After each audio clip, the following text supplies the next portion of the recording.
అనేకమైన అద్భుతాలు దేవుడు చేశాడు ఇశ్రాయేలు ప్రజలు. ఒకప్పుడు ఐగుప్తు దేశంలో ఉన్న ఇశ్రాయేలు ప్రజలు ఐగుప్తు దేశాన్ని నుంచి వారిని విడిపించాడు, రక్షించాడు. వారి అరణ్య మార్గంలో ఎన్నో అద్భుతాలు చేశాడు, ఎన్నో కార్యాలు చేశాడు, అనేక మంది మేలు చేశాడు. ఎర్ర సముద్రాన్ని పాయలుగా చేశాడు, యొర్దాను నది పాయలుగా చేశాడు, ఎరికో గోడలు కూల్చేశాడు, ఆకాశం మన్నా కురిపించాడు. వారికి ఏం కావాలంటే వాటిని ఆ అరణ్య యాత్రలో అనుగ్రహించాడు. హల్లెలూయా. వారికి ఏం కావాలంటే అవి ఆ అరణ్య యాత్రలో ఇశ్రాయేలు ప్రజలకి అనుగ్రహించాడు. అవన్నీ కూడా దేవుడు చేసిన మేలే. హల్లెలూయా. ఇంకో మాట ఏంటంటే పగలు మేఘస్తంభముగా రాత్రి అగ్ని స్తంభముగా ఉన్నాడు. ఎవరికి? ఇశ్రాయేలు ప్రజలకి దేవుడు. ఎందుకంటే ఎప్పుడు కూడా ఇశ్రాయేలు ప్రజల్ని కాపాడుతున్నాడు. ఎందుకు కాపాడాడంటే ఇశ్రాయేలు ప్రజలు తన వంశము, తన ఏర్పాటు చేసుకున్న ప్రజలు, దేవుని సేవించే ప్రజలు, యెహోవా దేవుని ఆరాధించే ప్రజలు, దేవుని పట్ల విశ్వాసం కలిగిన జీవించే ప్రజలు, యెహోవా దేవుడిని ఒప్పుకొని యెహోవా పట్ల భయభక్తులు కలిగి జీవిస్తున్న ప్రజలు, దేవుని ఏర్పాటు చేసుకున్న జనాంగం ఇశ్రాయేలు ప్రజలు. అందుకే ఇశ్రాయేలు ప్రజలు ఎప్పుడు కూడా దేవుడు ఏం చేసేవాడంటే కాచి కాపాడుతుండేవాడు. హల్లెలూయా. శత్రువులు వచ్చినప్పుడు, ఎవరైనా కీడు తలపెట్టినప్పుడు, ఎవరైనా శ్రమల పాలు చేస్తున్నప్పుడు, ఆ శ్రమల పాలు కష్టాల్లో మరి దేవుడు ఏం చేశాడంటే వాడిని తప్పిస్తూ రక్షిస్తూ ఉన్నాడు. అందుకే ఇశ్రాయేలు వాళ్ళారా యెహోవాను సన్నుతించండి, స్తుతించండి. దేవుడు చేసిన మేలు మర్చిపోవద్దు. దేవుడు ఎన్నో మేలు మన పట్ల చేశాడు, ఎన్నో కార్యాలు దేవుడు మన పట్ల చేశాడు. మన సజీవులుగా ఉన్నామంటే దేవుని కృప.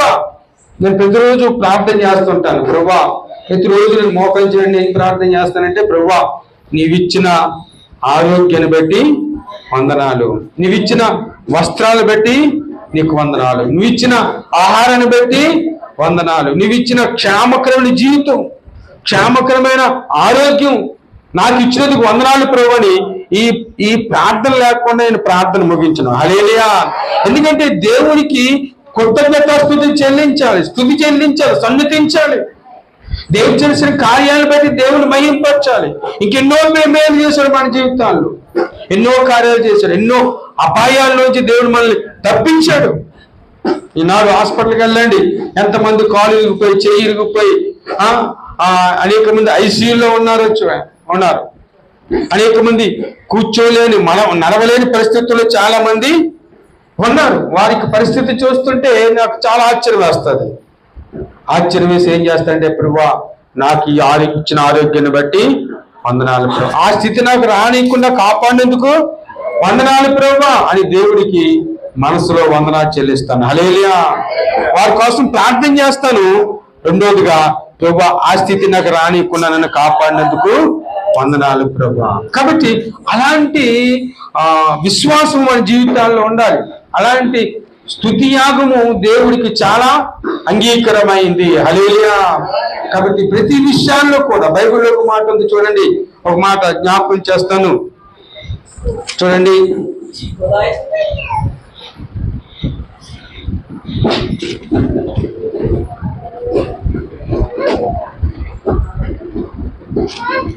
ఒక మాట చదవండి.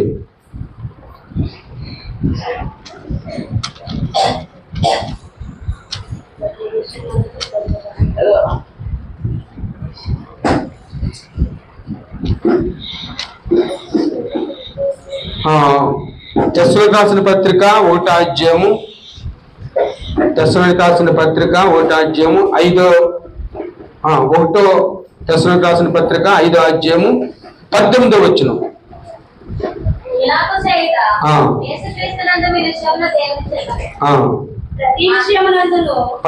ప్రతి విషయమునందును కృతజ్ఞతాస్తుతులు చెల్లించుడి, ఇలాగు చేత యేసుక్రీస్తునందు మీ విషయములు దేవుని చిత్తము. చెప్పబడితే చూపించు. ఏమని చెప్తున్నాడు? ప్రతి విషయమందును కృతజ్ఞతాస్తుతులు చెల్లించండి. ప్రతి విషయాలు అంటే అది కీడైనా మేలైనా ఏదైనా దేవునికి ఏం చేయాలి చెప్పండి? మనం కృతజ్ఞత చెల్లించాలి, దేవునికి కృతజ్ఞత చెప్పాలి. అప్పుడే దేవుడు నీ జీవితాల్లో గొప్ప కార్యాలు చేయడానికి అవకాశం ఉంటుంది. హల్లెలూయా. కృతజ్ఞత అనగా దేవునికి ఎంతో ఇష్టమైన యాగం అట బైబిల్లో ఉంది. హల్లెలూయా. కృతజ్ఞత అనేది దేవుడికి చాలా ఇష్టం. థాంక్స్ చెప్పడం దేవుడికి చాలా ఇష్టం. అందుకే ప్రతి విషయమందును ప్రతి విషయాల్లో కూడా దేవునికి కృతజ్ఞతాస్తుతులు చెల్లించాలి, దేవుని మహింపరచాలి. దేవుని స్తుతించినప్పుడు దేవుడు మనల్ని బట్టి ఏం చేస్తాడంటే ఆనందిస్తాడు. హల్లెలూయా. చాలాసార్లు మేలు జరిగినప్పుడే మనం ఏం చేస్తాం చెప్పండి, దేవుడి వందనాలు చెల్లిస్తాం. కీడు జరిగినప్పుడు కూడా దేవునికి ఏం చేయాలట, కృతజ్ఞత చెల్లించాలట. ఎందుకంటే ఆ కీడు ఒకసారి నీకు మేలు కోసమే దేవుడు రప్పిస్తాడు. దేవుడి చిత్తం లేకుండా ఏది మన దగ్గర రాదు. ఎందుకంటే మనం ఎవరి ఆధీనంలో ఉన్నాం, దేవుని ఆధీనంలో ఉన్నాం, దేవుని బిడ్డలుగా మనం ఉన్నాం, దేవుని కుమార్తెలుగా మనం జీవిస్తున్నాం. కాబట్టి దేవుడి చిత్తం లేకుండా మన దగ్గరికి ఏది రాదు. అది మేలైనా కీడైనా. కీడు మేలుగా చేసే దేవుడు. ఆ కీడులో ఒకసారి నీ విశ్వాసాన్ని కూడా పరీక్షించవచ్చు. నీ విశ్వాసము ఏ స్థాయిలో ఉంది, నీ భక్తి ఏ స్థాయిలో ఉంది, నీ భక్తి ఎలా ఉంది. నేను మేలు చేసినప్పుడు నాకు కృతజ్ఞతాస్తుతులు చెల్లిస్తున్నాడు, ఒక కీడు జరిగింది అనుకోండి, నాకు కృతజ్ఞతాస్తుతులు చెల్లిస్తాడా, స్తుతి చెల్లిస్తాడా? దాన్ని బట్టి నన్ను గణపరుస్తాడా అని దేవుడు కూడా మనల్ని ఒకసారి ఏం చేస్తాడు చెప్పండి, పరిశోధిస్తాడు, పరీక్షిస్తాడు. హల్లెలూయా. అందుకే యోబు ఏం చేశాడు చెప్పండి, యోబు నానా కష్టాలు పడ్డాడు. చాలా పరిస్థితి, దేనకరమైన పరిస్థితి. బిడ్డలు చనిపోయారు, ఆస్తి పోయింది, అంతస్తు పోయింది, అన్ని పోయాయి. చివరికి శరీరము కూడా చెప్పండి కురుపులతో నింపబడింది, రోగంతో నింపబడింది, బలహీనమైన పరిస్థితి వచ్చేసింది. అలాంటి పరిస్థితుల్లో కూడా ఎంత గొప్ప మాట అంటాడో, యెహోవా ఇచ్చెను, యెహోవా తీసుకుని పోయెను, దేవుని నామానికి మహిమ కలుగును గాక. హల్లెలూయా, హల్లెలూయా, హల్లెలూయా. ఎంత గొప్ప మాట అండి, ఎంత గొప్ప విలువైన మాట. మన 1వ అధ్యాయం చూస్తే చూడండి ఒక మాట, యోబు గ్రంథం 1వ అధ్యాయము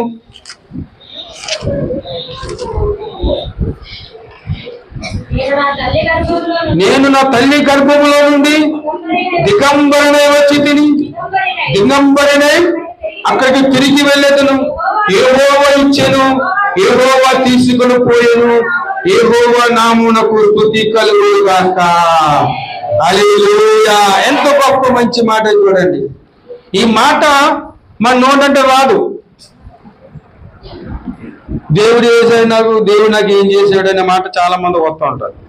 ఏం చేశాడు? ఎన్నో మేలు చేశాడు. ఒక కీడు వస్తే చాలు, శోధన వస్తే చాలు, ఆ మేలన్నీ మర్చిపోతావు, దేవుడు చేసిన కార్యాలన్నీ మర్చిపోతావు. ఈ చిన్న శోధన రాబోతుకి నువ్వేం చేస్తావు? దేవుడు నాకు ఏం చేశాడనే మాట వస్తుంది. హల్లెలూయా. ప్రేమికులారా, ఇలాంటి పరిస్థితుల్లో కూడా యోబు ఏమంటాడు చెప్పండి, నేను దిగంబరంగా వచ్చాను, తల్లి గర్భంలోంచి ఏమి తేలేదు, తల్లి గర్భంలోంచి ఏమి పట్టుకు రాలేదు, ఒట్టివాడిగా వచ్చాను, దిగంబరిగా వచ్చాను. మళ్ళా వెళ్ళిపోయేటప్పుడు చెప్పండి, దిగంబరిగానే వెళ్ళిపోతాం. ఏం పట్టుకెళ్తామా? సంపాదించిన ఆస్తి పాస్తులు పట్టుకెళ్తామా? ఏం పట్టుకెళ్ళడం. ఈ లోకం ఉన్నంతకాలం మనం ఏం చేస్తాండి, వీటి కోసం ఎదురుపడిపోతుంటాం, వీటి కోసమే మనం జీవితం అంతా ప్రయాసపడిపోతుంటాం. దీనికోసం తలనొప్పులు, నన్నొప్పులు, కాళ్ళ నొప్పులు, చేయి నొప్పులు, దెబ్బలాట్లు, ఎన్నెన్నో కార్యక్రమాలు చేస్తుంటాం. కానీ పోయేటప్పుడు ఒక చిన్న పెసర కూడా పట్టుకెళ్ళాం. దీనికోసం కోర్టుల కేసులు, ఆ కేసులు, ఈ కేసులు, ఎన్నెన్నో ఎక్కడికెక్కడికో వెళ్తాం. అర్థమవుతుందా? ఈ భూముల కోసం, ఇళ్ళ కోసం, వీటి కోసం. ప్రతి మనం ఏమీ తేలేని లోకంలోకి ఏమీ పట్టుకోకపోం. హల్లెలూయా. మనం సంపాదించిన సంపాదన అంతా కూడా చివరికి మన శరీరము కూడా, ఈ శరీరాన్ని సుఖపడతాం ఎంతో, ఈ శరీరాన్ని కూడా ఏం చేస్తాం చెప్పండి, మట్టుపాలైపోతుంది. ఆత్మే దేవుడి దగ్గరికి వెళ్తుంది. హల్లెలూయా. కాబట్టి ఏమీ తేలేదు, తల్లి గర్భంలోంచి ఏమి పట్టుకొని పోను. ఎవన్నాడు? యెహోవా ఇచ్చాను, యెహోవా తీసుకుని పోయాను, దేవుడు ఇచ్చాను, దేవుడు తీసుకెళ్ళిపోయాడు, దేవుడి నామానికి మహిమ కలుగునుగా. కానీ ఎంత కృతజ్ఞత చెప్తున్నాడండి ప్రేమ బిడ్డలారా. నిజమే, ఈ సంవత్సరంలో ఎన్నో సమస్యలు వచ్చాయి, ఎన్నో బాధలు వచ్చాయి. రాళ్ళు ఎవరు ఉన్నారండి ఇక్కడ? చెప్పండి, రాళ్ళు ఎవరు ఉన్నారా? అందరికీ వచ్చాయి, నాతో పాటు అందరికీ. కానీ దేవుడు వాటిని అన్నిటి నుంచి రక్షిస్తూ కాపాడాడు. అందుబట్టి దేవుడికి వందనాలు చెల్లించాలి. హల్లెలూయా, హల్లెలూయా, స్తుతులు చెల్లించాలి. ఎంత గొప్ప విశ్వాసమో చూడండి.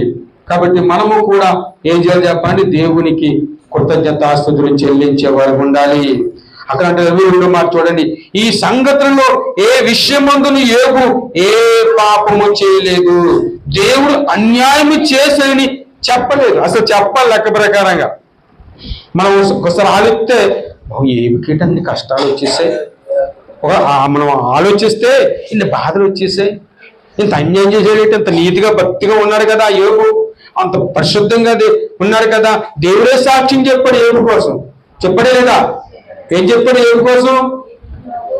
నా సేవకుని ఏ సంగతి ఆలోచించుతావా ఇంత వచ్చినంలో, అది యథార్థవంతుడు, న్యాయవంతుడు, దేవుడి పట్ల భయభక్తులు కలిగి చరిత్రాన్ని విసర్జించిన వాడు భూమి మీద అతని వంటి వాడు ఎవడు లేడు అని దేవుడే సాక్ష్యం చెప్పాడు. ఎంత గొప్ప! అలాంటి సాక్ష్యం చెప్పినోడికి భయంకరమైన శ్రమలు వచ్చాయి, భయంకరమైన పరిస్థితులు ఎదురయ్యాయి. తన కుటుంబం అంతా కూడా చనిపోయారు, పిల్లలతో సహా. ఆస్తి పోయింది, చివరికి భార్య మెరిగింది. భార్య కూడా ఎందుకయ్యా బాధలు పడతాం, దేవుడు చూసి చనిపో అంటది. అంటే ఎంత అనుభవించిన వ్యక్తి కూడా కష్టాల్లో సుఖాల్లో అన్నిట్లో సమబాలిగా ఉండాలి కదా.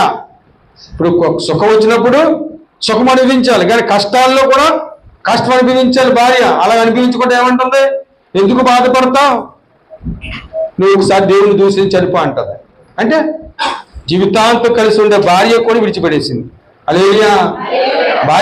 భార్య కూడా చివరి దినాల్లో ఏ ఆదరణ మాటలు కూడా మాట్లాడలేదు, కానీ ఏ విషయంలో కూడా తప్పిపోలేదంట. హల్లెలూయా.